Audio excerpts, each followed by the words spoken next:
reer Hargeysa heesa idin soo wada fariin. Assalaamu alaykum wa rahmatullahi wa barakatuh. Daawadayaasha qaayaha iyo qiimaha mudanaw intiina hore noo joogtay aad ayay mahadsantiin intiina nagu cusubna fadlan subscribe noo saara alfanaan Atoshere oo maanta inoo sheegay inuu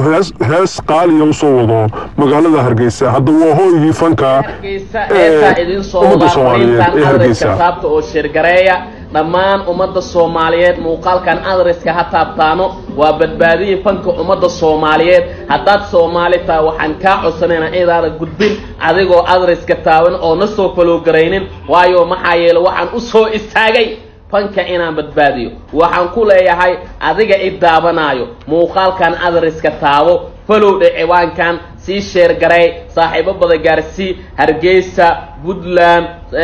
namaan gobolada dalka Soomaaliya meel walba aad ka joogtid xitaa Jowhar aad joogtid waxaan ku leenahay madaxa ayaa noo saarantiin meel walba oo ay ummadda Soomaaliya joogto madaxa ay noo saarantahay noo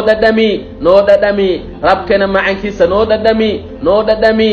dhadhami sida dheela amal noo dhadhami adreska taabo ha gudbi soo follow garay ha gudbi share garay aada u maasati waa fanaanka ummadda Soomaaliya Atoshere